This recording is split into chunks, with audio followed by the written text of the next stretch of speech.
Hello YouTube and welcome to another quick update.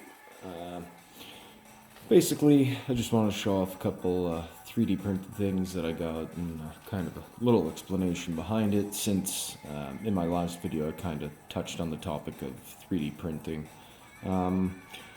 Last weekend I actually ended up going to the Brampton Train Show.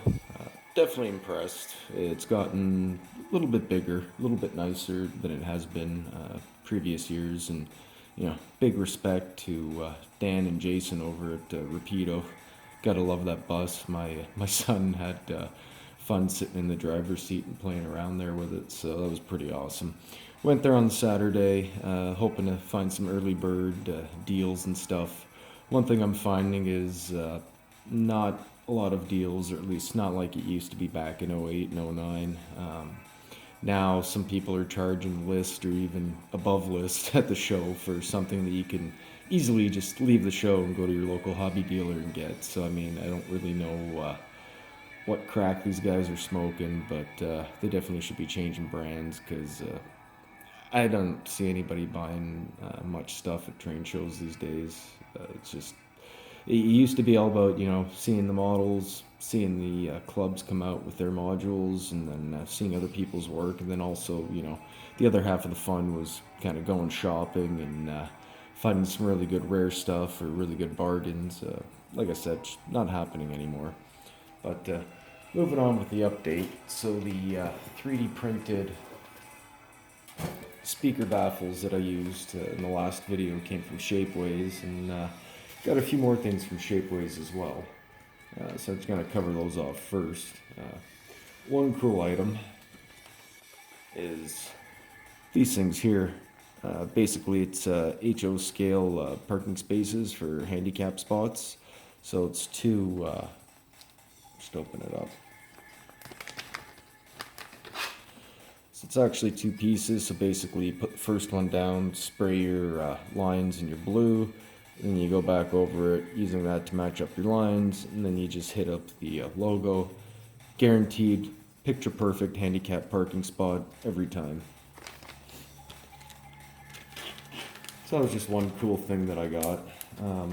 Keeping along that sort of templating idea for a theme. Also got this, which is HO scale railroad crossing road template. Again, it's great. Just put it down, hit it up quickly with the airbrush, pull it off, and away you go. They didn't actually have a road line kit, which was kind of interesting. So it would have been nice, get some nice intersection lines and stop lines and stuff like that. But moving on, I just decided to sort of peruse what else they had, and these here were kind of cool. Pull one out.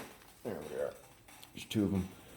So essentially, you can see they're basically sort of like parking lot gates, things like that. Again, it's 3D printed, all plastic, it's solid. It's even got the little ticket box, air conditioner on top. So I mean, these things really just need to be painted, a little bit of glazing put inside. There's room underneath you can get in there and stuff like that. There's a little counter cash register for dudes. So I mean, for a couple bucks, those are pretty amazing as well. But the real reason why I went through and got a bunch of stuff from Shapeways is because what you see back there. So this is Maple Leaf Trains. Looking at the name, looking at the website, you'd figure it was a Canadian company. They're actually based out in Israel. I mean, not to knock them, some of the best engineers actually come out of Israel. That's both from a electronics and computer engineering standpoint. So here's the partially built up product. And I'll kind of go through this. I've been working on this sort of on and off for the last couple of years. Yes, my handrail job sucks. I know there's two solder blobs are a little too big and stuff like that, and they're a little bent and wavy, but I mean, anybody that knows me knows I absolutely fucking hate handrails, and I really suck at them. But basically, there's a lot of fine brass details that came with it and stuff like that. And I mean, for what will be a CN GP9 Slug. This kit was pretty easy to put together in comparison to the Caslo SD40 2F that I did a couple years back. So I'm just going to open her up. Still thinking about doing a decoder, not really sure yet, but I mean, definitely had to weigh it down. It didn't come with the trucks. I was able to get some Atlas GP40 trucks, and I mean, you know, yes, they're not the proper GP9 trucks. I really don't give a shit. I'll be lucky if this thing even looks half decent after I'm finished painting it, but I'm sure it will. I'm sure it'll actually come out pretty well, but so I'm going to end up putting in probably a lock sound decoder, and then wire up some LEDs just for the headlights and rear lights.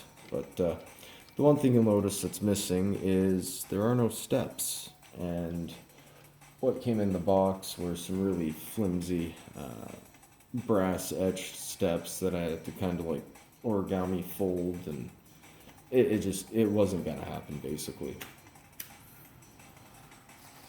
So what I ended up getting was some 3D printed steps. Now these are all EMD style steps. I didn't really know which ones would fit the best looking at the rendering, but I mean, you can actually see here, come a little closer, and that's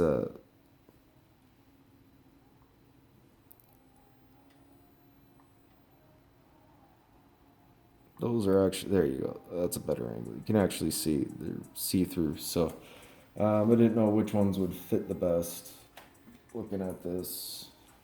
Right, but I mean, you can kind of get the idea of sort of how they fit in there, right? Obviously, it'll need a little bit of tweaking and refining to get it in there, but all in all, once I finish playing around with it and stuff, it'll actually look probably half decent.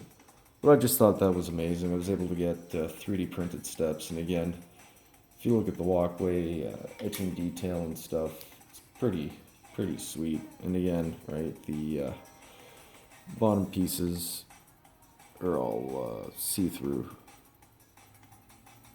Can't really get a good angle. My fingers are too fat, but we'll try it at the bottom.